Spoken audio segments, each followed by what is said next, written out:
permítame saludar ya a Jaime Balanza, quien es analista experto en hidrocarburos, quien nos acompaña en esta noche.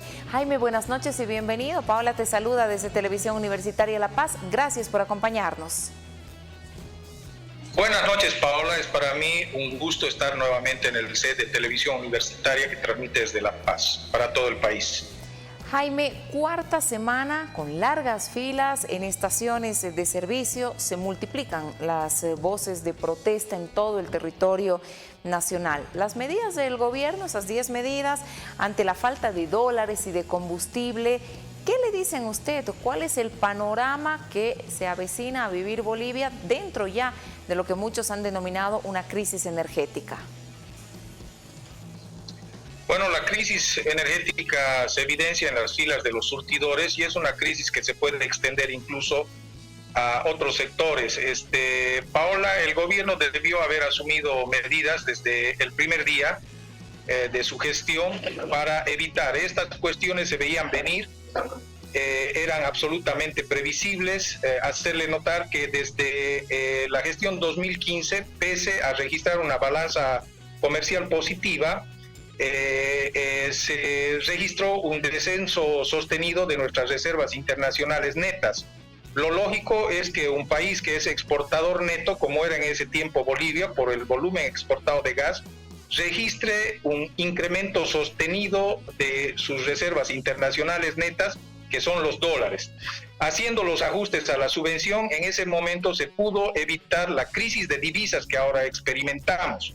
Sin embargo, como no se tomaron las medidas oportunamente, ahora a la solución del problema de la insuficiencia de combustibles en el país está antepuesto el problema de divisas. Es decir, que para resolver el problema de los combustibles, primero tenemos necesariamente que resolver el problema de divisas, porque se ha dejado transcurrir mucho tiempo sin asumir las medidas pertinentes que eran necesarias en su momento.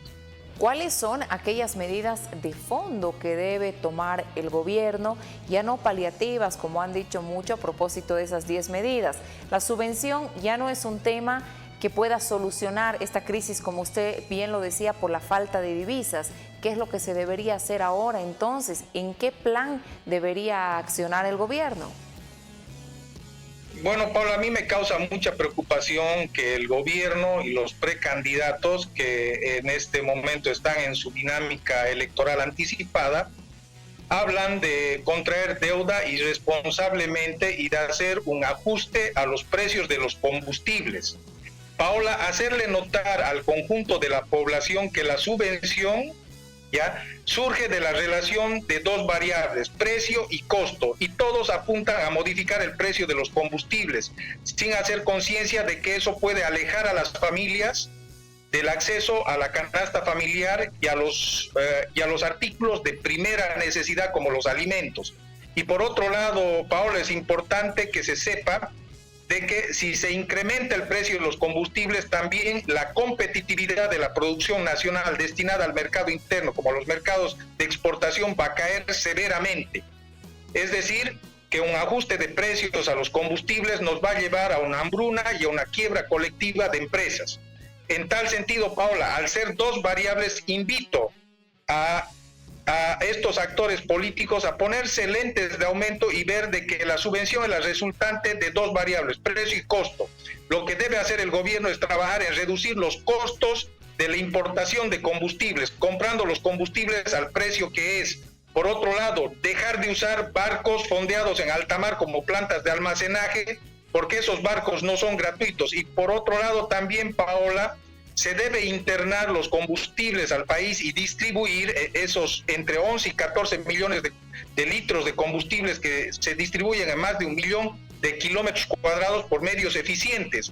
No se deberían importar combustibles en camiones, los líquidos, los fluidos se transportan por tubo.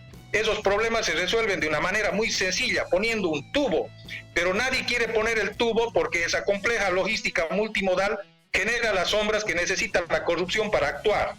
En tal sentido, Paola, mire, para ilustrarle, el gobierno paga por los combustibles puestos en puerto, de ahí se internan esos combustibles al país hacia 3 nodos estratégicos: Sencata, Gualberto Villarroel y Palmasola. Sencata está en La Paz, Gualberto Villarroel en Cochabamba y Palmasola en Santa Cruz, desde donde se atiende el requerimiento y la demanda de combustibles para la región suroriente. Entonces, en esa dinámica participan, se estima algo así como 5.500 camiones. Póngale usted un chofer y un relevo por norma en cada camión, son 11.000 personas, por darle un ejemplo. Si ponemos un ducto, un tubo, Paola, necesitaríamos solamente 6 estaciones de bombeo. En cada estación de bombeo trabajarían dos operarios por turno.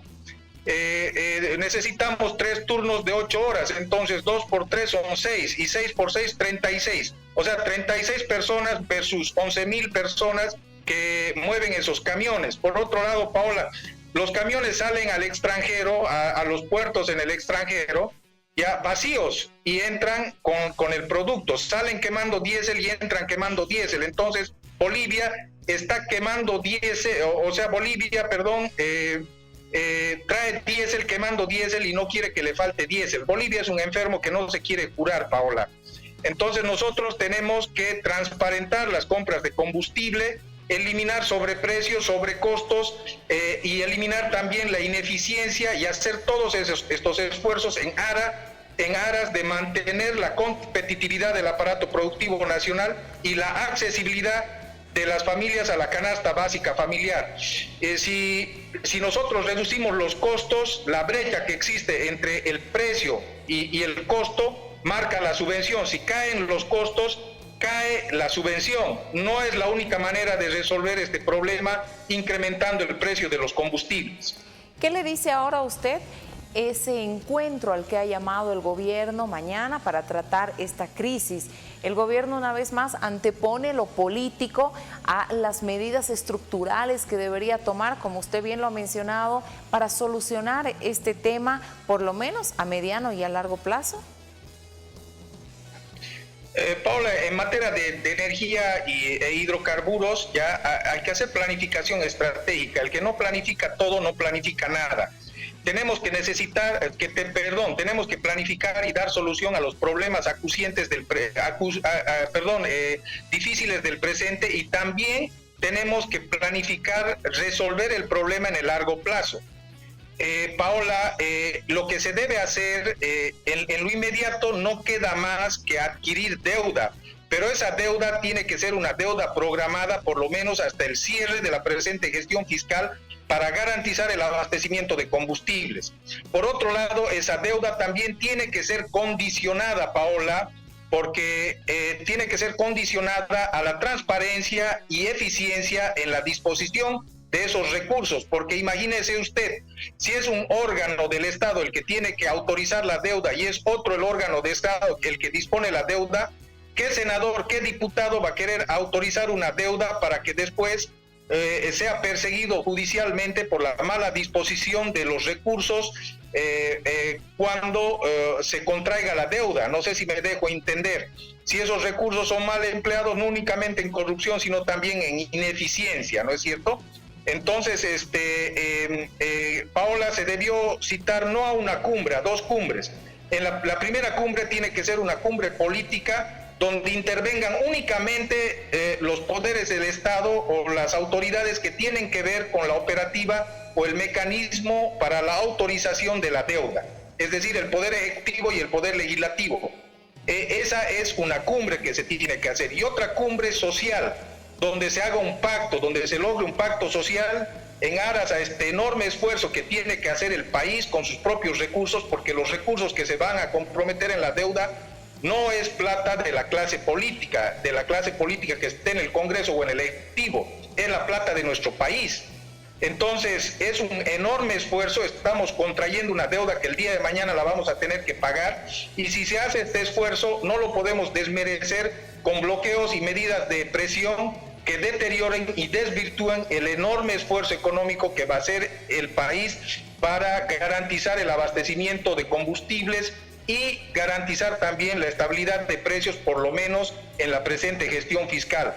Paola, yo indefectiblemente me permito proyectar, apuesto mis títulos profesionales a que el país se encamina a un shock cambiario, a una devaluación. Ahora, es mejor que esa dificultad que indefectiblemente vamos a encarar a futuro, la encare un gobierno fresco, con renovadas autoridades políticas en el órgano ejecutivo y en el órgano legislativo. Y ojalá que el órgano legislativo sea el fiel reflejo de la población, de los sectores y de las familias bolivianas que ahora están aquejadas por esta grave situación económica por la que atraviesa el país. Bolivia es un país adicto a los combustibles importados. ¿Por qué, Jaime? Paola, la insuficiencia del país para abastecerse de combustibles líquidos es crónica. Bolivia es un país gasífero, no es un país petrolero.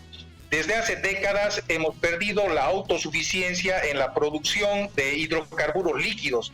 Los líquidos que llegan a nuestras refinerías, que prácticamente ya no producen nada, ya producen muy poco, el 10% del diésel y algo más del 30% de la gasolina que consumimos en el país, no es petróleo propiamente dicho, es la humedad, son los componentes líquidos que se extraen de la corriente de gas en las plantas separadoras de líquidos.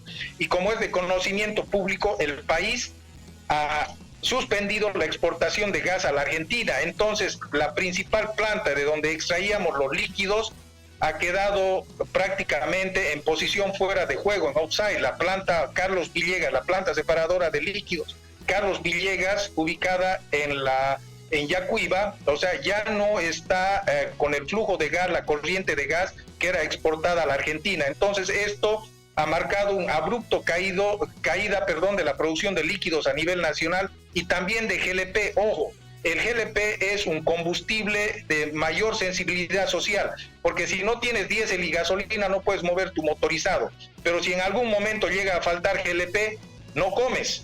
Entonces, el GLP es un combustible que reviste una mayor sensibilidad social. Hoy mismo el gobierno, YPFB y la Agencia Nacional de Hidrocarburos tienen que asumir acciones preventivas para evitar que a futuro registremos un desabastecimiento inclusive de GLP.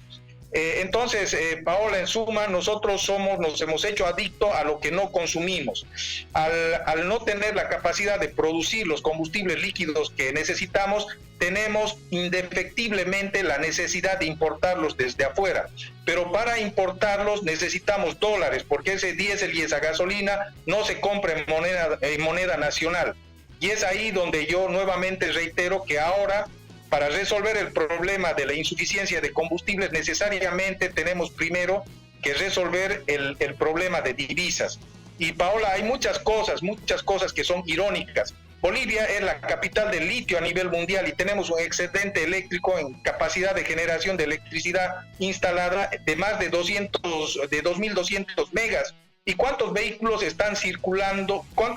eléctricos están circulando en la capital del litio, en el país que tiene el recurso clave para la transición energética global y principalmente mover la electromovilidad a nivel del mundo? ¿Cuántos vehículos eléctricos están circulando en nuestro país? El otro tema, existen representantes comerciales de Trafigura y Vitol que le han declarado la guerra a los biocombustibles. Paola, son muy pocos los países que pueden producir biocombustibles, tienen que ser países que tienen gran extensión territorial y zonas tropicales como las tiene Bolivia. Entonces, pero acá los bolivianos no queremos consumir los biocombustibles. Entonces, los biocombustibles, Paola, le aportan calidad al combustible, reducen las partículas contaminantes que afectan la salud de las personas, principalmente en urbes como La Paz o Santa Cruz o Cochabamba, por ejemplo, las principales ciudades del eje troncal. Por otro lado, reducen las emisiones de efecto invernadero. El país, introduciendo los biocombustibles, incluso puede acceder a los bonos de carbono. Paola, el parque automotor de Bolivia ha crecido vertiginosamente. Teníamos el año 2003 500,000 de vehículos, el 2010 1.100.000 vehículos y el 2023, Paola, hemos registrado en el RUAT 2,5 millones de vehículos y tenemos 600,000 vehículos indocumentados que quieren entrar al RUAT por la ventana. Por todas estas cosas, Paola, le digo que Bolivia es un enfermo que no se quiere curar. Usted tiene mucha razón. Son temas realmente importantes y que deben estar dentro de las propuestas de los candidatos también hablar de crisis energética, hablar de soluciones de fondo, no solamente de forma que nos permitan algunos días tomar aire, tener combustible y ver qué pasa después. Jaime, quiero agradecerle mucho por este tiempo y la gentileza que usted tiene siempre con cartas sobre la mesa. Será hasta una próxima oportunidad y si hay alguna puntualización breve que usted quiera realizar a tiempo de despedirse, adelante, por favor. Y Paula, con lo último que ha dicho, que los candidatos quieren matar de hambre a las familias y causar quiebras colectivas haciendo un ajuste del precio sin revisar la cadena de costos de los combustibles, qué se puede hacer para abaratar los costos y reducir la subvención. Y por otro lado, los políticos todos hablan de contraer deudas. Yo hablo de una deuda coyuntural para suspender las filas en los surtidores y hasta fin de año, nada más. El país no se tiene que endeudar en más. Hablan de prestarse plata y nadie habla de reducir el déficit fiscal del sector público. Paula, el déficit fiscal del sector público tiene dos componentes. El uno es la subvención a los combustibles líquidos, a los combustibles, y el otro es la indisciplina fiscal del gobierno. En la medida de que nosotros hemos experimentado un vertiginoso descenso de nuestra renta petrolera, imagínese usted, el año 2014 teníamos 6.000 millones de dólares y el año pasado apenas hemos recibido 1.600 millones de dólares y para el año eso va a reducir aún más. En contrapartida, los presupuestos del gobierno año a año son crecientes, o sea, es como que una persona cada año cobre un sueldo más pequeño, cobre menos de salario, tenga un salario menor y cada año su presupuesto familiar se incremente. Eso no va, Paola, y la clase política solo piensa en prestarse más plata, en endeudarse y por otro lado en eliminar la subvención subiendo el precio. No ven costos ni ven disciplina fiscal, Paola. Gracias. Jaime, muchísimas gracias a usted por este tiempo en el programa. Hasta una próxima oportunidad. Jaime Balanza, quien nos acompañó como analista experto en el tema de hidrocarburos a propósito de este tema.